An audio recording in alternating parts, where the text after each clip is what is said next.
अस्सलाम वालेकुम जी स्टूडेंट्स, कैसे हैं आप सब लोग? ठीक है। ओके स्टूडेंट्स, तो in our last lecture we were discussing that how to record changes in measuring business income. तो एक्चुअली हम लोगों ने ये डिस्कस किया था कि जब भी हम लोग बिजनेस इनकम को मेजर करते हैं तो उसके लिए हमारे पास एक इक्वेशन जो यूज़ होती है, that is revenue minus expenses. तो जो रेवेन्यू और एक्सपेंसेस के जो हमारे पास अकाउंट होते हैं, they are ultimately affecting our owners equity.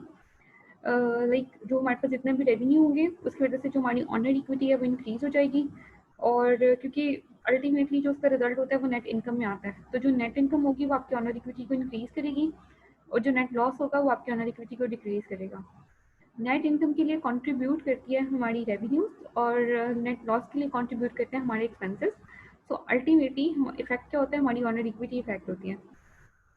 Already जो डिस्कस था उसमें ये था कि ऑनर इक्विटी अगर इंक्रीज होती है तो हम उसके लिए उसको क्रेडिट करते हैं, और अगर ऑनर इक्विटी डिक्रीज होती है तो फिर हम उसको क्रेडिट करते हैं। इट मीन्स कि अगर रेवेन्यूज़ की वजह से ऑनर इक्विटी इंक्रीज हो रही है तो रेवेन्यूज़ का बैलेंस क्या होगा, क्रेडिट होगा, और अगर रेवेन्यूज़ डिक्रीज होंगे तो रेवेन्यूज़ का बैलेंस हम डेबिट करेंगे।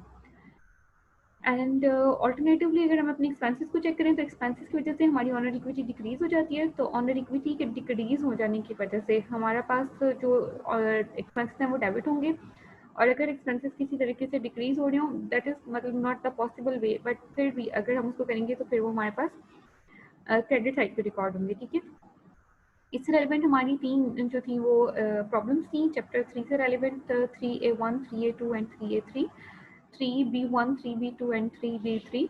एक क्वेश्चन जो है वो एज एन सैम्पल हम उसको यूटिलाइज कर लेते हैं, उसको अभी चेक कर लेते हैं ताकि अकॉर्डिंगली आप लोग जो बाकी के अपने पास क्वेश्चन हैं उनको सॉल्व आउट कर सकें। So in 3A3 he is saying that in June 1994 Chris Scott organized a crop dusting business. वो उसने एक क्रॉप डस्टिंग बिजनेस को तो चाहे वो स्टार्ट किया था। द कंपनी सोल प्रोप्राइटरशिप को कंपनी चाहे वो सोल प्रोप्राइटरशिप है, call Scott crop dusting begin operation immediately. उसने इमीडिएटली जो थे वो अपने ऑपरेशन को स्टार्ट कर लिया, बिजनेस को ऑर्गेनाइज किया जून 1994 में और फॉरेन बिजनेस एक्टिविटीज को स्टार्ट किया। और transactions during the month of the June were as follows, और जो जून के मंथ की उसकी ट्रांजेक्शन है वो उसने आपको बता दी है। ठीक है,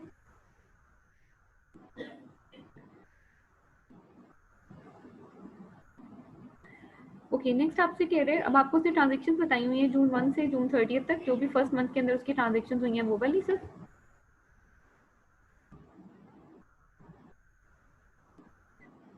और ट्रांजेक्शन के बाद उसने the account titles and the numbers use by the Scott crop dusting word, और स्कॉट क्रॉप डस्टिंग वर्ड की जितनी भी ट्रांजेक्शन थी और उसकी जो भी अकाउंट टाइटल्स और नंबर्स यूज होने वो उसने आपको बता दिए। बेसिकली अब जब आपने अपनी ट्रांजेक्शन को पढ़ना है, उसको एनालाइज करना है और उसकी एडजस्टमेंट करनी है, उसमें आपने देखना है कि उसमें आपने इन्हीं अकाउंट टाइटल्स को यूज़ करना है, इसके अलावा कोई भी अकाउंट टाइटल यूज़ नहीं होगा। एक आपके पास अकाउंट टाइटल कैश है, अकाउंट रिसीवेबल है, एयरक्राफ्ट है, नोट्स पेबल है, अकाउंट्स पेबल है and Chris Scott capital. Next suppose Chris Scott drawings हैं, क्रॉप डस्टिंग रेवेन्यू है, मेंटेनेंस एक्सपेंस है, फ्यूल एक्सपेंस है, सैलरीज एक्सपेंस है एंड रेंट एक्सपेंस है। आपने जितनी भी आपके पास ट्रांजेक्शन यहाँ पर मौजूद है वो सब इन्हीं अकाउंट टाइटल्स के अंदर फॉल करनी चाहिए। ठीक है, इनके अलावा आपने कोई भी अकाउंट टाइटल यूज नहीं करना। Based on the following transaction की बेस के ऊपर प्रिपेयर जर्नल एंट्रीज प्रिपेयर करें। Number journal pages to permit the cross reference to the ledger. वो कहते हैं जर्नल पेजेस का नंबर आप मेंशन करते जाएं ताकि उसको रेफरेंस के साथ उसको क्रॉस रेफरेंस के साथ लेजर के साथ जो है वो चेक किया जा सके। Post to general ledger accounts के अंदर आपने इसकी जो पोस्टिंग करनी है। Number ledger accounts to permit cross reference to the journal के साथ उसको क्रॉस रेफरेंस के लिए यही जो नंबर्स दिए हुए ये आपने हर ट्रांजेक्शन में as a reference number use करने हैं। Enter ledger account numbers in the LP column of the journal as, वो जो आपके पास लेजर फॉलो का नंबर आएगा कॉलम उसी के अंदर आपने उसको करना है। As the posting work is done prepare a trial balance, और आपने वहाँ पर अपना ट्रायल बैलेंस जो है वो प्रिपेयर कर लेना है। ठीक है, अब बेसिकली ये ट्रांजेक्शन आपके पास मौजूद हैं। अब इन्हीं ट्रांजेक्शन का आपने पहले जर्नल एंट्रीज रिकॉर्ड करनी है, फिर उनसे लेजर्स बनाने हैं और उसका ट्रायल बैलेंस है वो प्रिपेयर कर लेना है। Now let's see the transaction one by one.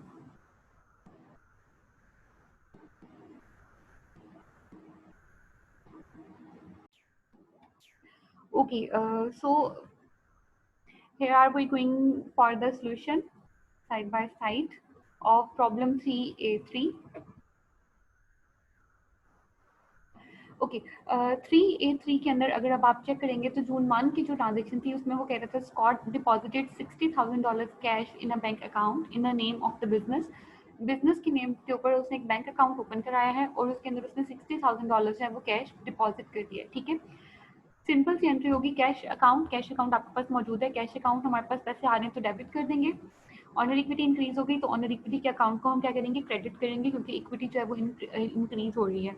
अब अगर आप उसको चेक करेंगे कि उसने जो डिपॉजिट किए हुए अमाउंट है, इक्विटी या कैपिटल का कौन सा अकाउंट यहाँ पे इफेक्ट हो रहा है, then this Chris Scott capital. तो क्रिस स्कॉट कैपिटल जो अकाउंट है वो आपका क्रेडिट हो जाएगा और कैश आपका डेबिट हो जाएगा। अमाउंट आपके पास कितनी आ जाएगी, $60,000। See here an example, cash is going to debit, cash आपके पास डेबिट हो रहा है, क्रिस स्कॉट जो कैपिटल था वो आपके पास 60,000 जो है वो क्रेडिट हो गया है। आपने जो उसके पास लेटर का रेफरेंस नंबर था उसके अंदर कैश में आपने लिख दिया कि that is one account, Scott जो कैपिटल का नंबर था क्रिस स्कॉट कैपिटल वो 41 लिख दिया, और आपके पास यहाँ पे उसने बता दिया है कि उसने deposited cash in bank account. Next अगर आप ट्रांजेक्शन नंबर 2 चेक करते हैं, that purchased a crop dusting aircraft from utility aircraft for 2,25,000। आपने क्या किया, कहते हैं क्रॉप डस्टिंग एयरक्राफ्ट परचेज की है यूटिलिटी एयरक्राफ्ट से 2,25,000 की। वो कहते हैं made a $45,000 cash down payment, cash की जो डाउन पेमेंट है वो हमने $45,000 की कर ली है। And issued a note payable for 1,80,000, और जो बाकी 1,80,000 था उसका हमने एक नोट पेबल इशू कर दिया है। अभी जो एयरक्राफ्ट परचेज किया है इसके लिए ये देखें, उसने एयरक्राफ्ट एसेट के नाम से एक अकाउंट आपका बनाया हुआ है जिसका नंबर उसने मेंशन किया हुआ आपके पास 15। अब एयरक्राफ्ट आपके पास आ जाएगी एज एन योर एसेट, तो एयरक्राफ्ट को हम डेबिट कर देंगे। उसके अगेंस्ट अब देखें, एक हमारे पास कैश पेमेंट की है और जो रिमेनिंग अमाउंट है उसका हमने क्या किया, नोट पेबल क्रिएट किया। तो जो कैश पेमेंट थी, कैश आपके पास क्रेडिट हो जाएगा, रिमेनिंग अमाउंट की जो लायबिलिटी है वो भी आपके पास क्रेडिट हो जाएगी। So in the solution, aircraft is debited with 2,25,000 और जो कैश है वो आपने क्या कर दिया था, क्रेडिट 45,000 से जो कैश हमारे पास से चला गया है that is decrease in your asset. और नोट पेबल भी आपके बिजनेस से जब वो चला गया है that is off 1,80,000। Oh sorry, ये लाइबिलिटी थी, इसको आपने एज एन लाइबिलिटी अपने पास रिकॉर्ड कर लिया है। ओके, नेक्स्ट ट्रांजेक्शन जून 4 के ऊपर ट्रांजेक्शन आपके पास है, कहते हैं paid Woodrow airport $2,500 to rent office. वो कहते हैं वुडडोर जो हमारे पास पेड वुडड्रो एयरपोर्ट कोई कंपनी है उसको हमने 2,500 पे किया है टू रेंट ऑफिस, ऑफिस के रेंट के तौर पे, एंड हैंगर स्पेस और हैंगर स्पेस के तौर पे फॉर द मंथ, ठीक है। हमारे हैंगर्स को जो स्पेस प्रोवाइड की गई थी और जो ऑफिस के लिए हमें था उसकी रेंट के तौर पे हमने पे किया था वुडड्रो एयरपोर्ट को $2,500। अब देखें, एक तो कैश हमारे पास से जा रहा है, अब रेंट की अगर आप अपने एक्सपेंस को चेक करें कि रेंट एक्सपेंस में उसने किस तरीके से उसका अकाउंट टाइटल आपके पास क्या मेंशन किया हुआ है। तो अगर हम अपनी सारी अकाउंट आइटम्स को देखते हैं तो ये रेंट एक्सपेंस बेसिकली यहाँ पर ये हो रहा है, ठीक है, सूट कर रहा है इसको। मोस्ट सुटेबल जो इसके लिए अकाउंट टाइटल है, क्योंकि हमने किसी भी ट्रांजेक्शन के लिए जो भी अकाउंट टाइटल और नंबर चूज करना है वो इन्हीं उसमें से टाइटल्स में से होगा, ठीक है। अब यहाँ पे जो सबसे ज्यादा मोस्ट अप्रोप्रिएट टाइटल है that is your rent expense, ठीक है। तो हम रेंट एक्सपेंस को डेबिट करेंगे और रेंट एक्सपेंस जो था वो 2,500 से हमारे पास डेबिट हो जाएगा और जो कैश है वो हमारे पास से क्या हो जाएगा, क्रेडिट हो जाएगा, क्योंकि कैश हमारे पास से चला गया। दोनों की कंसर्न नंबर्स भी हम लोगों ने वहाँ पर मेंशन कर लिए हैं। नेक्स्ट ट्रांजेक्शन है जून 15 की। जून 15 के बाद वो कहता है build customers 8320 for crop dusting services rendered. वो कहते हैं जो क्रॉप डस्टिंग की सर्विसेज हम लोगों ने रेंडर की थी उसके लिए हमने अपने कस्टमर्स को बिल किया, मतलब अभी तक हमने उनको बिल भिजवाया है, ठीक है। बिल भिजवाया है कि जी 8320 की हमने आपको क्रॉप डस्टिंग सर्विसेज जो है वो प्रोवाइड कर दी है, रेंडर कर दी है during the first half of जून में।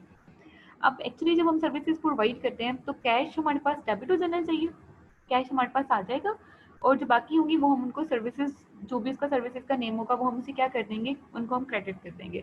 लेकिन यहाँ पे बेसिकली भी कैश नहीं आया, वो कहते हैं बिल्ड कस्टमर। बिल्ड का मतलब है हमने उनको बिल भिजवाया है, तो मतलब अभी हमारे पास कैश नहीं आ रहा। कैश नहीं आ रहा तो हम क्या करते हैं, यहाँ पर एसेट क्रिएट कर लेते हैं। एसेट किस नाम से क्रिएट होता है, अकाउंट्स रिसीवेबल के नाम से, ठीक है। तो यहाँ पर अब एक तो हमारे पास अभी पैसे नहीं आ रहे, कैश तो डेबिट नहीं होगा। कैश के लिए कौन सा एसेट डेबिट होगा, दैट इज अकाउंट रिसीवेबल। तो अकाउंट रिसीवेबल तो डेबिट हो जाएगा और रेवेन्यू को हमने किस नेम के साथ रिकॉर्ड करना है वो जरा आप चेक कर लो।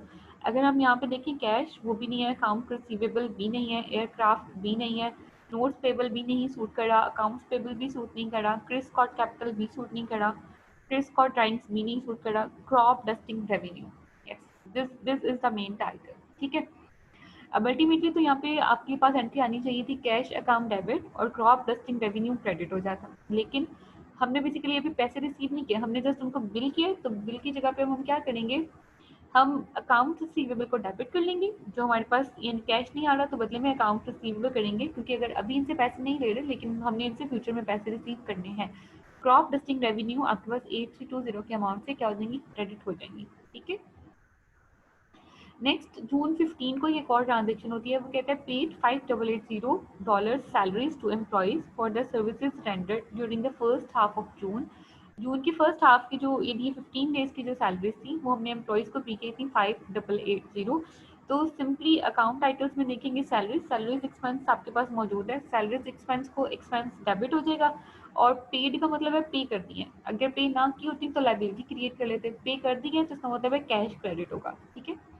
So simply we will go for seller's expense debit and cash for your credit और 5880 जो आपके पास अमाउंट आ जाएगी. ठीक है. नेक्स्ट जून 18 को देखें. जून 18 में वो कहता है पेड हैंगिंग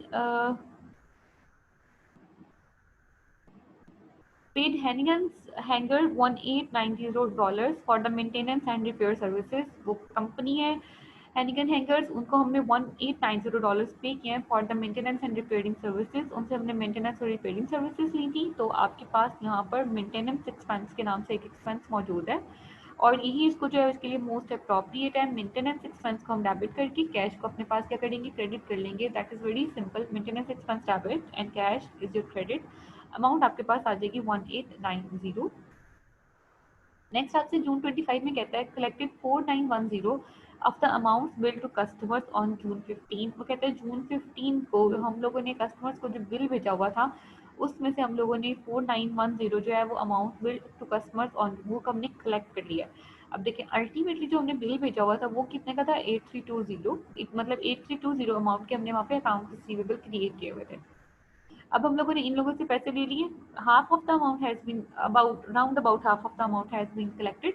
तो हम यहाँ पे कैश अकाउंट को अपने पास डेबिट कर लेंगे क्योंकि कैश हमारे पास आ गया है और अकाउंट रिसीवेबल जो हमने अपना एसेट क्रिएट किया हुआ था उस एसेट को अब हम डिक्रीज कर लेंगे 4910 के साथ, क्योंकि ये जो पार्शियल अमाउंट है, ये जो पार्शियल पेमेंट है, ये हम रिसीव कर चुके हैं. ठीक है.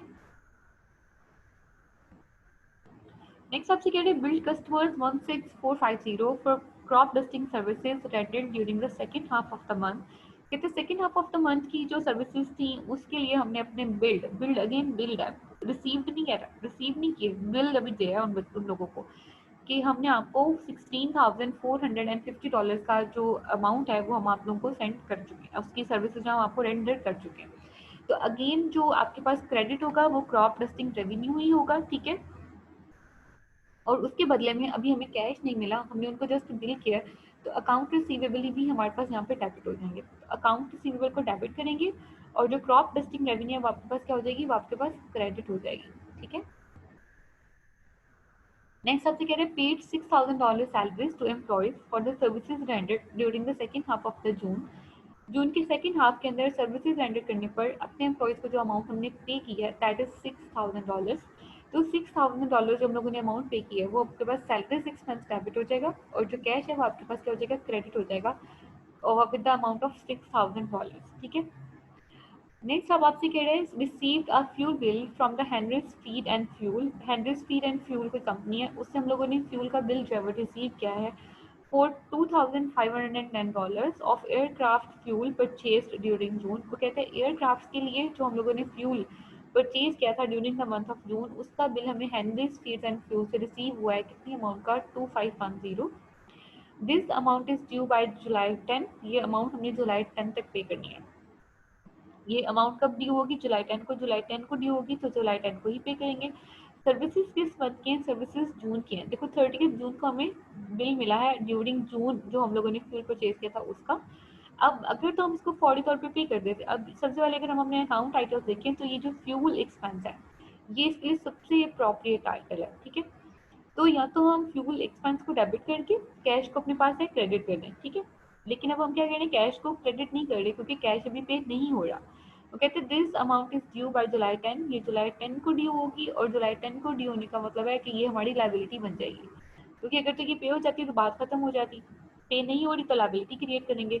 लाइबिलिटी का अगर आप नेम चेक करो यहाँ पर, तो मोस्ट अप्रोप्रिएट लाइबिलिटी इस टाइम आपको अकाउंट्स पेएबल लगेगी, ठीक है, क्योंकि वो किसी नोट की बात नहीं कर रहा, कुछ नहीं कर रहा, क्योंकि सिर्फ एक बिल रिसीव किया और उस बिल के अगेंस्ट जो पेमेंट है वो जुलाई 10 को ड्यू नहीं है। तो सिंपली हम क्या करेंगे, टूल एक्सपेंस को अपने पास डेबिट कर लेंगे 2510 के साथ, कंसर्न नंबर यहाँ पर राइट कर देंगे, अकाउंट्स पेएबल आपके पास क्या हो जाएगी, आपके पास अकाउंट्स पेएबल क्रेडिट हो जाएंगे 2510 के साथ, ठीक है। After that he is saying last point, Scott withdrew $2000 cash, withdrew का मतलब है वो withdraw करके लेके, जो उसका withdraw किया है वो उसके ड्राइंग्स में चला जाएगा from the business for the personal use के लिए उसने 2000 जो क्या किया था withdraw कर लिया। तो अब यहाँ पर उसने बताया हुआ क्रिस और ड्राइंग्स के बारे में हमने बात की थी कि ड्राइंग्स हमारा एक्सपेंस नहीं होते, लेकिन ड्राइंग्स बेसिकली क्या होती है, ड्राइंग्स की वजह से हमारा कोई ना कोई एसेट डिक्रीज हो जाता है। जैसे यहाँ पे उसने क्या किया, स्कॉट विद 2000 कैश, अगर उसने 2000 कैश विदड्रॉ किया है तो उसके लिए 2000 हमारा कैश कम हो गया, कैश हमारा एसेट है ना, एसेट डिक्रीज हो गया यहाँ पर। अब बदले में या तो हम उसको कैश उसके लिए ड्राइंग में, तो वो हमारे एसेट को डिक्रीज कर रही है, और वो हमारा क्या होता है, कॉन्ट्रा इक्विटी अकाउंट होता है, इसलिए इक्विटी अकाउंट का बैलेंस क्रेडिट, तो कॉन्ट्रा इक्विटी अकाउंट का बैलेंस डेबिट होगा। तो जो क्रिस कॉर्ड ड्राइंग्स हैं वो आपके पास डेबिट से ही हो जाएंगी, और उसके बदले में जो कैश है वो आपके पास क्या हो जाएगा, क्रेडिट हो जाएगा, ठीक है।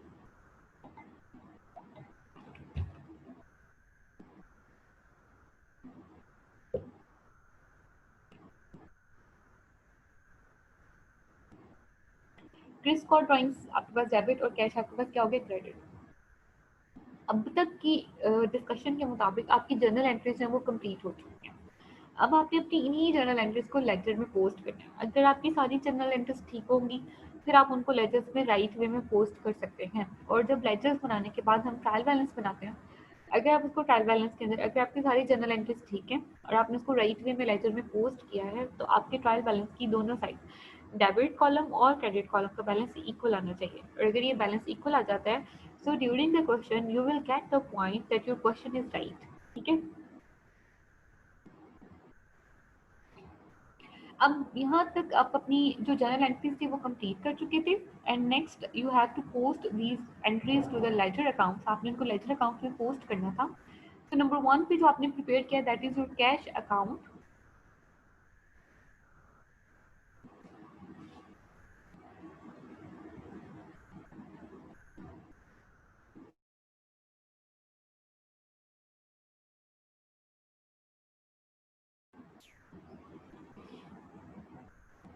कैश अकाउंट में सबसे पहले आपने कैश मेंशन कर दिया, यहाँ पर उसी तरह से हम इसको रनिंग बैलेंस फॉर्म में बना रहे हैं। आपके पास डेट आ जाएगी, 1994 की बात हो रही है, जून का मंथ चल रहा है, डेट्स उसी तरह से 1 देन 3 देन 4 15 18 25 30 या 30, जिस डेट पे भी आपका वो अकाउंट इफेक्ट हो रहा था। सबसे पहले आपके पास कॉलम मौजूद है debit column, then credit column, then आपके पास बैलेंस। हम उसको साथ साथ ही जब वो बैलेंस करते जाएंगे। जून मंथ पे जो आपकी ट्रांजेक्शन हुई थी जिसमें हमारे पास कैश आ गया था due to the capital, explanation में आप उसकी रीजन भी राइट कर सकते हैं कि अगर हम उसको डेबिट करें तो क्यों। वहाँ पे फर्स्ट एंट्री में हमारे पास जो था कैश डेबिट हो रहा था, तो डेबिट कॉलम में हमने कितनी अमाउंट मेंशन कर दी, 60,000। क्रेडिट में कोई अमाउंट नहीं है तो 60,000 ही आपके पास उस टाइम बैलेंस में मौजूद था, ठीक है। तो जब हम नेक्स्ट ट्रांजेक्शन करते हैं तो नेक्स्ट ट्रांजेक्शन में जो ट्रांजेक्शन 2 हुई थी जून 2 को, उसमें क्या हुआ था, कैश हमारे पास क्रेडिट हो गया था। क्रेडिट कितनी अमाउंट से हुआ था, 45,000 में, और उसकी रीजन क्या थी, एयरक्राफ्ट। अब जो सेकंड ट्रांजेक्शन हम पोस्ट करेंगे वो कैश अकाउंट की क्रेडिट कॉलम में होगी, दैट इज ऑफ 45,000, और वो उसकी रीजन यहाँ पे हम क्या मेंशन करेंगे, क्राफ्ट एयरक्राफ्ट की वजह से। अब तो ऑलरेडी हमारे पास $60,000 जो मौजूद थे उसमें से 45,000 कैश जो था वो क्रेडिट हो गया। तो अब इस टाइम नेट बैलेंस कितना मौजूद है हमारे पास, 15,000 का, ठीक है। 15,000 के बाद हम नेक्स्ट चेक करते हैं। नेक्स्ट हमारे पास कैश, नेक्स्ट फोर्थ जो जून की एंट्री थी उसमें भी हमारे पास कैश इफेक्ट हो रहा था। उसमें कैश हमारे पास कितनी अमाउंट में आ रहा था, $2,500 में, और कैश हमारे पास क्या है, क्रेडिट, ठीक है। अब हम इसको कहाँ पुट करेंगे, देखें $2,400 आपकी क्रेडिट साइड पर आ गए, ठीक है, क्योंकि हम लोगों ने फोर्थ उसको जून को जो थे वो पे किया था। इसका मतलब है, और अब क्लोजिंग बैलेंस कितना था, 15,000 में से ये 2,400 हम मजीद माइनस कर देंगे क्योंकि हमने पे कर दिए, हमारे पास से चले गए। क्लोजिंग बैलेंस कितना आपके पास आ जाएगा, $12,600, ठीक है। इसके बाद हम अपनी नेक्स्ट ट्रांजेक्शन चेक करते हैं। नेक्स्ट ट्रांजेक्शन में था account receivable to crop dusting revenue. यहाँ पे इन दोनों अकाउंट्स में कैश इफेक्ट नहीं हो रहा, तो यहाँ पे हम कैश की बात नहीं करेंगे। नेक्स्ट आता है सैलरीज एक्सपेंस टू कैश, फिर अगेन कैश इफेक्ट हो रहा है, कैश इफेक्ट हो रहा है तो उसको रिकॉर्ड करेंगे। अगेन कैश हमारे पास क्या हो रहा है, क्रेडिट हो रहा है। अमाउंट कितनी है 5880 और रीजन क्या है, सैलरीज। तो अब हम यहाँ पे मेंशन करेंगे कि कैश हमारे पास 5880 से क्रेडिट हो रहा था, रीजन हम उसके एक्सप्लेनेशन में राइट कर देंगे सैलरीज। और 12,600 में से मजीद की अमाउंट माइनस हो जाएगी और क्लोजिंग बैलेंस आपके पास आ जाएगा 6700, 6720। ठीक है। अब नेक्स्ट देखेंगे सैलरीज के बाद हमारा जो अकाउंट था मेंटेनेंस एक्सपेंस, अगेन हमारा कैश जो था वो क्रेडिट हुआ। रीजन क्या थी, मेंटेनेंस एक्सपेंस। अमाउंट कितनी थी 1890। ठीक है। अब हम 1890 के साथ उसको यहाँ पे जो है वो मेंशन कर लेंगे। मजीद क्रेडिट हुआ था 6720 में से 1890 माइनस करेंगे, 4830 जो आपका क्लोजिंग बैलेंस है वो आपके पास आ जाएगा किस डेट तक, 18 तक। ठीक है। इसके बाद हम देखते हैं कैश कहाँ पे इफेक्ट हो रहा है। कैश वेरी नेक्स्ट में फिर इफेक्ट हो रहा है। कैश आपके पास क्या हो रहा है, debit due to account receivable. Amount कितनी आ रही थी 4910। अब कैश डेबिट हो रहा है तो इसको डेबिट कॉलम में राइट कर देंगे। Okay, here is your debit column. Debit column में आपने क्या लिखा है 4910। ठीक है। और ये 25 की आपकी वो ट्रांजेक्शन थी। आपके पास रीजन क्या थी, अकाउंट रिसीवेबल से पैसे आ रहे थे। अब देखो ये दोनों डेबिट डेबिट जो है ये ऐड हो जाएंगे। अगर 4830 में अब हम ऐड करेंगे 4910 और आपके पास क्लोजिंग बैलेंस सिस्टम कितना आ जाएगा 9740। ठीक है। इसके बाद अगर हम अपनी नेक्स्ट ट्रांजेक्शन देखेंगे तो account receivable to crop dusting revenue, आपका कैश अकाउंट इफेक्ट नहीं हो रहा, कैश को ट्रीट नहीं करेंगे इस एंट्री के लिए। सैलरीज एक्सपेंस टू कैश, तो कैश आपके पास यहाँ पे क्या हो रहा है, क्रेडिट हो रहा है। कैश आपके पास क्रेडिट हो रहा है तो 6000 से जो कैश है वो आपके बिजनेस से चला जा रहा है, तो कैश को हम क्या करेंगे, क्रेडिट करेंगे। ठीक है। अब यहाँ देखिए सी हियर, आपका जो 6000 से कैश है वो कितना हो गया, क्रेडिट हो गया। रीजन आप यहाँ पे क्या लिख देंगे, यहाँ पे आपके पास जो 6000 कैश की रीजन थी वो सैलरीज थी, तो हम सैलरीज एक्सपेंस मेंशन कर देंगे। क्लोजिंग बैलेंस आ जाएगा 3740। ओके, नेक्स्ट ट्रांजेक्शन देखते हैं सैलरीज के बाद। सैलरीज के बाद fuel expense to account payable, यहाँ पे आपका कैश अकाउंट इफेक्ट नहीं हो रहा, ये कैश अकाउंट में नहीं जाएगी एंट्री। रिस्क और ड्राइंग्स टू कैश अकाउंट, यहाँ कैश अकाउंट फिर इफेक्ट हो रहा है, 2000 के साथ क्रेडिट हो रहा है, तो 2000 के साथ अगेन हम इस अमाउंट को क्रेडिट पे लिखेंगे, रीजन उसकी ड्राइंग्स आ जाएंगी। ठीक है। और 3740 में से 2000 माइनस करेंगे तो 1740 आपका क्लोजिंग बैलेंस आ जाएगा। लास्ट वाला जो भी बैलेंस है वही आपका क्लोजिंग बैलेंस जो होगा। ठीक है। ये बैलेंस आपका जनरली आपको बताया गया था कि जितने भी आपके एसेट्स होंगे उनका नेचुरल बैलेंस डेबिट है, जितनी भी आपकी लाइबिलिटीज होंगी नेचुरल बैलेंस क्रेडिट होगा। ऑनर इक्विटी अकाउंट का नेचुरल बैलेंस है वो भी क्रेडिट, रेवेन्यूज का नेचुरल बैलेंस क्रेडिट और एक्सपेंसेस का नेचुरल बैलेंस डेबिट होगा। ठीक है। इसी तरह से इसी सेम पैटर्न के ऊपर आपने अपनी सारे जो आपके पास अकाउंट्स होंगे उनको आपने मेंटेन कर लेना है। नेक्स्ट आपके पास अकाउंट रिसीवेबल आ रहा था तो हम अकाउंट रिसीवेबल अकाउंट बना लेंगे। नेक्स्ट एयरक्राफ्ट था तो एयरक्राफ्ट को यहाँ से अपने नंबरिंग चेक करेंगे। कैश अकाउंट बन चुका है, अब अकाउंट रिसीवेबल अकाउंट, जिस जिस एंट्री में अकाउंट रिसीवेबल अकाउंट इफेक्ट होगा उन सबको हमने एक अकाउंट रिसीवेबल के नाम से उसमें कंपाइल कर लेना है। देन एयरक्राफ्ट की सारी एंट्रीज आ जाएंगी, देन नोट्स पेबल की, देन अकाउंट्स पेबल की, then Chris Scott capital.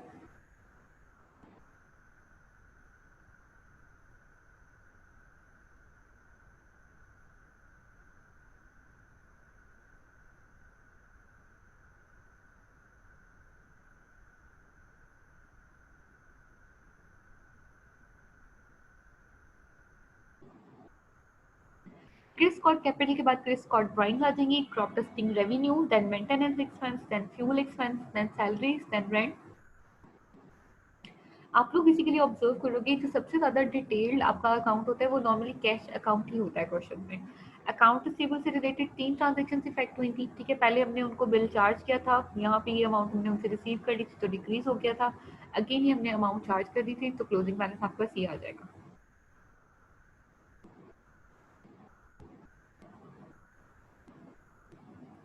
Then aircraft वाला अकाउंट बन जाएगा, देन नोट्स पेबल का, देन अकाउंट्स पेबल का, then Chris Scott capital, Chris Scott drawings, crop dusting revenue, maintenance expense, fuel expense, salaries expense, rent expense. यहाँ पे आपके सारे accounts होते हैं वो 12 के 12 कंप्लीट हो जाएंगे। Okay, see here are your 12 accounts affecting by these transactions 1 2 3 4 5 6 7 8 9 10 11 12।